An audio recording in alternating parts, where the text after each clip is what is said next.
அஸ்கி மட்டானு நமஸ்கார். என் பெயர் ஆர் ராமகிருஷ்ணன். என்னுடைய ஊர் வீரவநல்லூர்.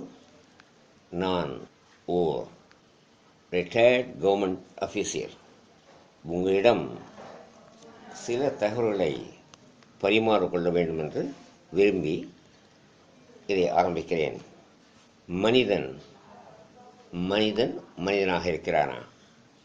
அவனிடத்தில் மனிதநேயம் இருக்கிறதா? ஒரு மனிதன் பிற மனிதனிடம் மனிதநேயத்தை காட்டுவதற்கு என்ன தடைகள் உண்டு? இந்த வாழ்க்கையில் நாம் சந்திக்கின்ற தடைகள் என்ன? அந்த தடைகளை எவ்வாறு நீக்கி ஒரு மனிதன் முழு மனிதனாக, சிறந்த மனிதனாக வாழ முடியுமா என்ற கேள்விக்குத்தான் உங்களிடம் சில சிந்தனை துளிகளை தூவ விரும்புகிறேன். இந்த மனித நேயத்தை நேசிக்க தடையாக உள்ளவை தேசம், மதம், சமயம், இனம், ஜாதி, தொழில், அதிகாரம், பொருளாதாரம், தீண்டாமை, அகந்தை, ஊனமுற்றோர், நோயாளிகள், ஆண் பெண், அரசியல், கற்றவர் கல்லாதவர், மொழி, பணம், குணம், தற்பெருமை, சுயநலம், பொறாமை. இந்த காரணிகள் மட்டுமே மனிதநேயத்தை காட்டுவதற்கு தடையாக உள்ளன. நாம் ஒவ்வொன்றாக சற்றே விளக்கமாக பார்த்தோமானால், முதல் தேசம். வருமான நாடு, வலிமையற்ற நாடு. வளமான நாடு, வளமற்ற நாடு. பாருங்கள், மேற்கத்திய நாடுகள், கிழக்கத்திய நாடுகள், வசதி அதிகமாக உள்ள நாடுகள், வசதி குறைந்த நாடுகள். உதாரணத்திற்கு சோமாலியா. இதற்கு என்ன செய்வது? தேசத்தை பார்க்கும் அளவிற்கு அதில் உள்ள தடையை நீக்குவதற்கு என்ன? யாதும் ஊரே யாவரும் கீழே. இதை கூறியவர் கணியன் பூங்குன்றனார். உலகத்தை முழுமையாக நோக்கி பிரித்து பார்க்காதே. இதை சொன்னவர் சுவாமி விவேகானந்தர். எல்லோரும் ஒரு குலம், எல்லோரும் ஓர் இனம், எல்லோரும் இந்த நாட்டின் மக்கள் சொன்னவர் பாரதி. ஒன்றே குலம், ஒருவனே தேவன் திருமூலர். இந்த எண்ணத்தை நாம் விதைத்தால் தேசம் என்ற இடர்பாடு நீங்கிவிடும். அடுத்தது மதம். உலகத்தில் பல மதங்கள் இருந்தாலும் கூட முக்கியமாக நம் நாட்டை பொறுத்தளவிற்கு மிக வலுவாக இருக்கக்கூடிய மதங்கள் ஹிந்து, இஸ்லாம், கிறிஸ்டியன். இதில் ஒவ்வொருவரும் என் மதம் உயர்வு, உன் மதம் தாழ்வு, பிளவு. இந்த மதத் தலைவர்களால் எல்லா மதங்களின் அடிப்படை அன்பு, எல்லா மதங்களின் பயணம் இறைவனை நோக்கி. ஆனால் இதை நாம் சிந்திக்காமல் மதத்தின் பெயரால் சில காழ்ப்புணர்ச்சிகள் நம் மனதில் தோன்றுகின்றன. இதை அகற்ற வேண்டுமானால் அதற்கு உபாயம் என்ன? என்ன வழி? எவ்வாறு நினைக்கலாம்? பிறப்பில் எல்லோரும் சமம், பிறப்புக்கும் எல்லோருக்கும் வள்ளுவர். மதம் ஏற்பட்டது ஒழுக்க முறைகளுக்காக, கட்டுப்பாட்டிற்காக, நன்மைக்காக. எல்லா மதங்களின் உயர் பண்பு அன்பு மட்டுமே. இறைவனை நேசித்தல்.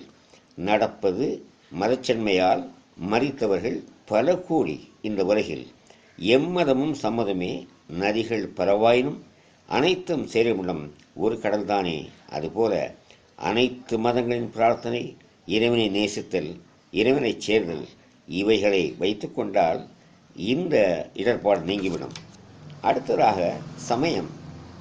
முக்கியமாக நம் மக்களிடையே இருக்கின்ற சமயம் சைவம், வைணவம், பௌத்தம், ஜைனம். இதில் ஜைனமும் சைவமும் பிளவு, வைணவமும் சைவமும் பிளவு. ஒரே சமயம் ஒரு நேரத்தில் ஒரு சமயம் மற்ற சமயத்தை குறை கூறுதல். சமய தலைவர்கள் தங்கள் வசம் சமய கூட்டங்களை வைத்துக் கொள்ளல். இதனால் ஏற்படுகின்ற விளைவுதான் மனிதநேயத்தின் தடை. இதை எவ்வாறு நாம் சரி செய்வது? மதக்குழப்பத்தில் ஏற்பட்ட ஜாதி பிரிவுகள். மதம் பிரிக்கப்பட்டு பல சமயம் ஏற்பட்டது. சைவம், வைணவம், சீக்கியம், ஜைனம்.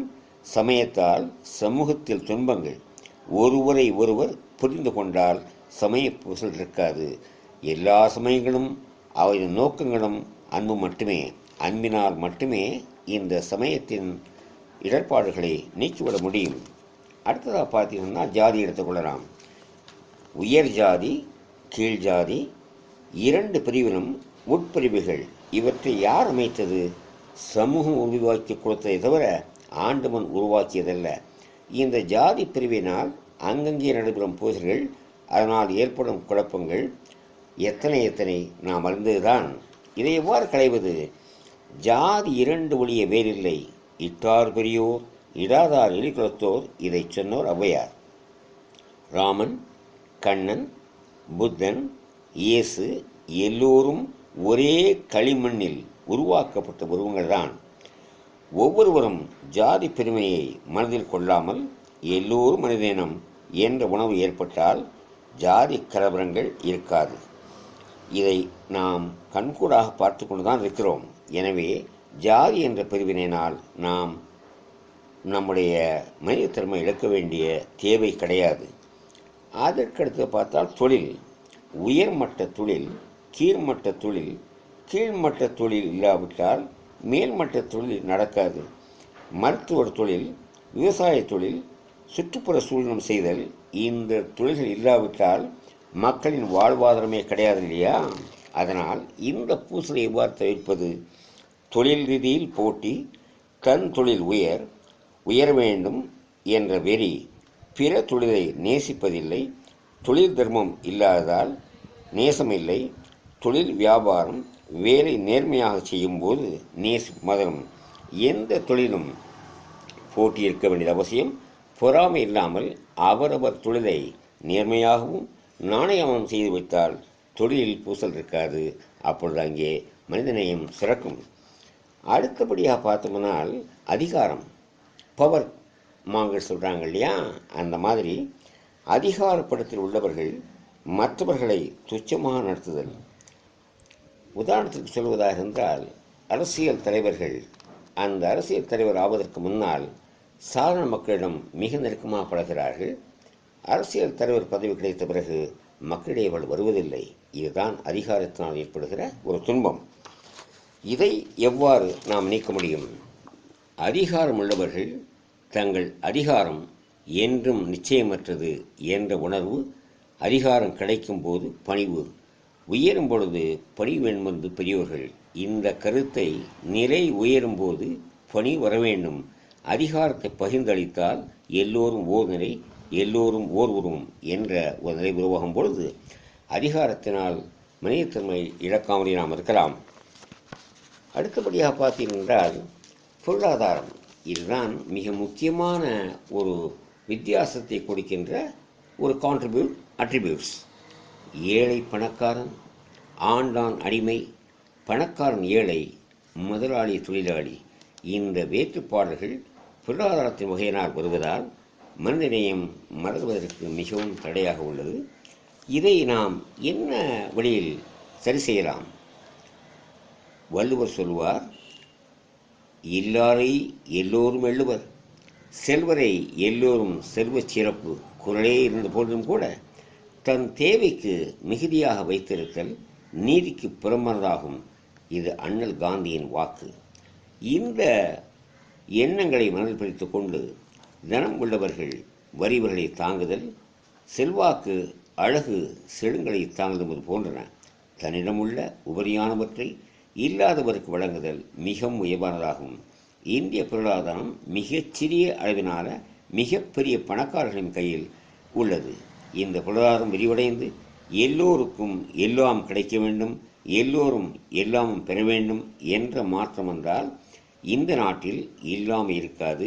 அன்று பொருளாதார ஏற்றத்தாழ்வு இருப்பதற்கு வாய்ப்பு கிடையாது. அதற்கடுத்தபடியாக பார்த்தால் தீண்டாமை. இந்த தீண்டாமை சமுதாயத்தில் உள்ள உயர் ஜாதி, கீழ் ஜாதி, மேலோன், கீழோன், 4 வர்ணம், இதனால் ஏற்பட்ட கொடுமைகள் மிகவும் அதிகமானது. இதை நாம் சரி செய்வது இவ்வாறு. இதன் விளைவு சமுதாயத்தில் உள்ள மிகப்பெரிய ஏற்றத்தாழ்வு. பிறப்புக்கும் எல்லோருக்கும் என்ற உயர்மொழியை மதித்தால் தீண்டாமையை தீண்டாமை என்ற பேய் நம்மிடமிருந்து அகலும். ஜாதி இரண்டுதான் என்பதை மனதிருத்தினால் எவரும் எந்த ஆலயத்திற்கும் செல்லலாம், எவரும் எந்த இடத்திற்கும் சிரமமின்றி உள்ளே செல்லலாம். இதற்கு பெரிதும் உதவியர்கள் அண்ணல் காந்தி, தந்தை பெரியார். அவருடைய கருத்துக்களை நாம் கொண்டால், மனதை ஏற்றுக்கொண்டால் தீண்டாமையை ஒழித்து விடலாம். மனிதனை மதரும் அங்கே. அதற்கடுத்து பற்றி பார்த்தால் அகந்தை, தி சிம்பிள் வேர்ட் ஈஜிஓ, ஈகோ, இதனுடைய எக்ஸ்பான்ஷன் பார்த்து என்றால் எட்ஜிங் தி காட் அவுட், நம்மிடமிருந்து இறைவனை அகற்றி விடுகிறோம். இந்த மிகப்பெரிய கொடுமையான வார்த்தை உடையவர்கள். அதில்தான் கர்வம், பிறர் இவர்களுக்கு துச்சம், நேசமும் இருக்காது. அந்த நேசம் இல்லாத பொழுது அவரிடம் மனிதநேயம் இருப்பது காணவே முடியாத ஒன்று.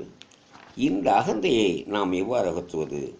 அகந்தை வெளியேற அறநூல்கள் கற்றல், சத்சங்கத்துடன் இணைந்து செயல்படுதல், நான் என்ற பொய்யை விட்டு நாம் என்ற உண்மையை உணர்தல், அகந்தையாய் அழிந்தவர்களின் வரலாற்றை படித்தல். உதாரணத்திற்கு ஹிட்லர், முசோலினி, நாம் அறிந்த ராவணன், துரியோதனன், இவர்களை நாம் மனதில் கொண்டால் நம்மிடமுள்ள அகந்தை ஒளிந்து மனிதனையை மதரும்.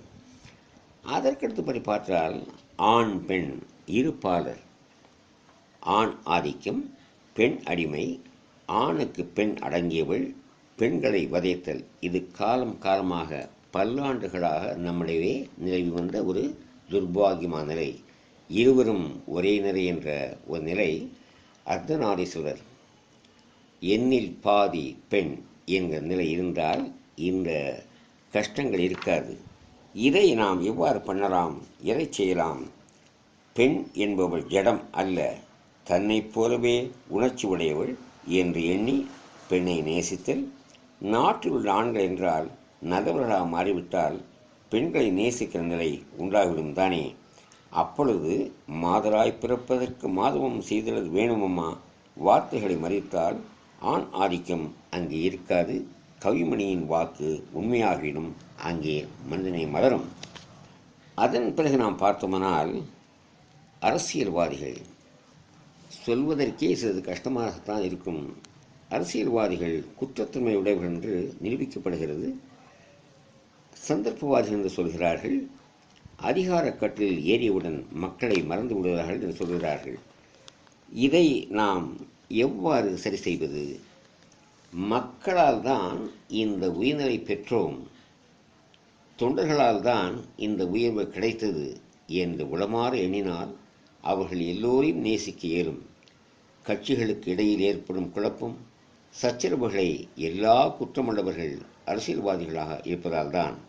எனவே அரசியல்வாதிகள் ஒரு முன் உதாரணமாக, சிறந்த மனிதர்களாக எப்பொழுது அவர்கள் மாறுகிறார்களோ அங்கே மனிதநேயம் கண்டிப்பாக பிறக்கும். அடுத்ததாக பார்த்தோம் என்றால் கற்றவர் கல்லாதவர். பாருங்கள், கற்றவர்கள் கற்றவரையும், கற்றவர்கள் கல்லாதவரை நேசிப்பதில்லை. கல்லாதவர் கல்லாதவரையும் கற்பவரையும் மிகவும் நேசிக்கின்றார்கள். இந்த நிலை நம் கல்விக் கொள்கையால் ஏற்பட்டதுதான். இன்றைய கல்வி முறையில் ஒழுக்க கல்வி, பண்பாட்டு கல்வி, நீதி கல்வி போதனை இல்லாததான். படித்தவர்கள்தான் அதிகமான தவறுகளை செய்கின்றனர். அவர்களுக்குத்தான் அந்த வழிகள் தெரிகின்றன.